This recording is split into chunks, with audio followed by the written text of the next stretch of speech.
এখন আমাদের আবহাওয়ার যা পরিস্থিতি তাতে আমাদের উত্তরপ্রদেশ থেকে মণিপুর পর্যন্ত বাতাসের উপরিস্তরে একটা নিম্নচাপ রেখা আছে। তার সঙ্গে সঙ্গে আমাদের উত্তর দক্ষিণে যেমন আমাদের সিকিম এলাকা থেকে এবং আমাদের পশ্চিমবঙ্গের উপকূল অঞ্চল পর্যন্ত আর একটা নিম্নচাপ রেখা রয়েছে।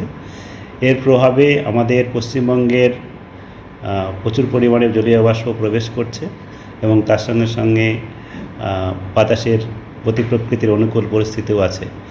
এর প্রভাবে আগামী 3 দিন পর্যন্ত আমাদের পশ্চিমবঙ্গের বিভিন্ন জেলাতে বজ্রবিদ্যুৎ সহ বৃষ্টিপাত প্রায় সব জায়গাতেই হওয়ার সম্ভাবনা রয়েছে, আর তার সঙ্গে সঙ্গে দমকা হওয়ারও সম্ভাবনা রয়েছে।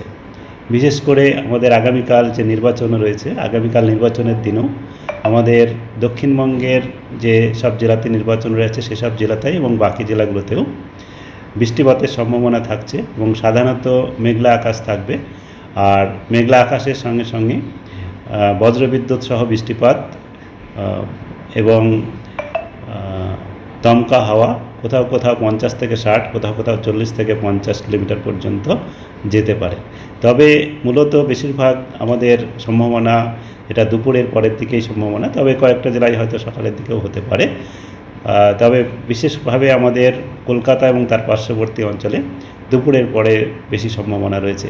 তবে সারাদিনই সাধারণত মেঘলা আকাশ আজকে যেমন রয়েছে এরকমই থাকবে এবং তার সঙ্গে সঙ্গে বজ্রগর্ভ মেঘ সঞ্চার হয়ে এক ঘন্টা বা 2 ঘন্টা বা কিছু সময়ের জন্য বৃষ্টিপাতের পরিমাণটাও একটু বেশি থাকবে এবং তার সঙ্গে সঙ্গে দমকা হাওয়াও থাকবে। তাই সেজন্য আমরা আজকে যে বুলেটিন দিয়েছি তাতে এর প্রভাব সম্পর্কে এবং বলা হয়েছে, যেমন আমাদের দমকা হওয়ার জন্যে এবং যেহেতু বজ্রবিদ্যুৎ হবে, বজ্রবিদ্যুতের জন্যে বাইরে বজ্রাঘাত যাতে না হয় সেই সময় বজ্রবিদ্যুৎ সহ বৃষ্টিপাত যখন হবে বজ্রাঘাতের হাত থেকে পরিত্রাণ পাওয়ার জন্যে আমাদের নিরাপদ স্থানে বজ্রবিদ্যুৎ সহ বৃষ্টিপাতের সময় নিরাপদ স্থানে আশ্রয় নেওয়াই ভালো।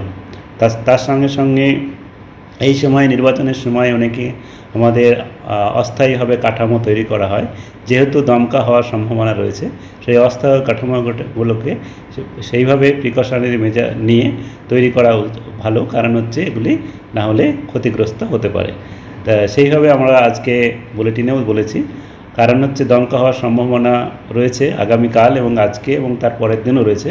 তার সঙ্গে সঙ্গে বৃষ্টিপাতেরও সম্ভাবনা রয়েছে জেলাতে কয়েকটা, যেমন তবে এই জেলাতে নির্বাচন নেই, তবে হুগলিতে রয়েছে, পশ্চিম মেদিনীপুর এবং হুগলি এবং তার পার্শ্ববর্তী এলাকাতেও যে কোনো জেলাতে কিছু কিছু জায়গায় স্থানীয়ভাবে কিছুটা বেশি পরিমাণ বৃষ্টিপাত, ভারী বৃষ্টিপাতও হয়ে যেতে পারে। তা সেজন্যে একদম যেগুলো খুবই নিচু জায়গা সেই সব জায়গাতে এর ব্যবস্থা জল টেম্পোরারিলি জমতে পারে, তার জন্যে ব্যবস্থা নেওয়ার জন্য বলা হয়েছে।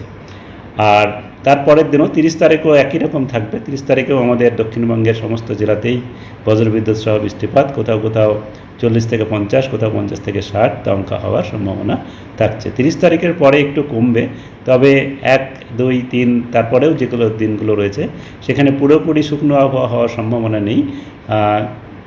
বিক্ষিপ্তভাবে বৃষ্টিপাত দক্ষিণবঙ্গের বিভিন্ন জেলায় চলবে, তার সঙ্গে সঙ্গে দমকা হাওয়াও থাকবে, তবে কিছুটা তীব্রতাটা কমবে।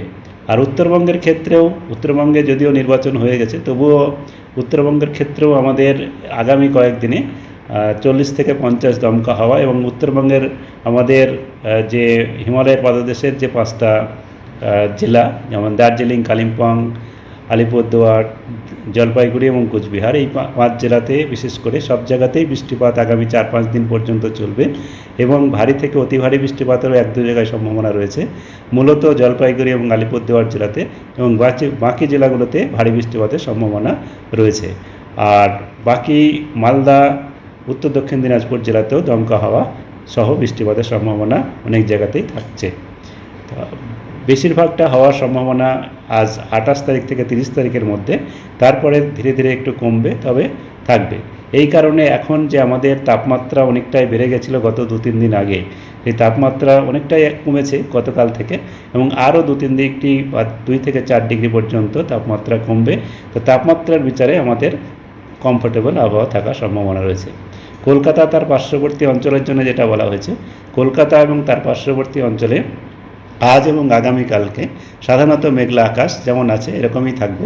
তার সঙ্গে সঙ্গে যেমন আমি বললাম জেলার ক্ষেত্রেও, সে কলকাতার ক্ষেত্রেও প্রযোজ্য যে দমকা হাওয়া সহ কালকে মূলত বিকেল বা তারপর সন্ধ্যার দিকে দমকা হাওয়া সহ বজ্রবিদ্যুৎ সহ বৃষ্টিপাত হওয়ার সম্ভাবনা রয়েছে। বজ্রবিদ্যুৎ কলকাতাতেও 50 থেকে 60 কিলোমিটার পর্যন্ত কোথাও কোথাও যেতে পারে। সেই কারণে কলকাতাতেও আমাদের সতর্কতা রয়েছে।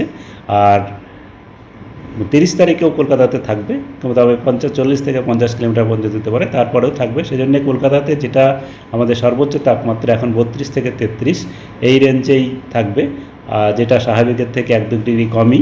আর সর্বনিম্ন তাপমাত্রা 25 থেকে 27 এই রেঞ্জে থাকবে।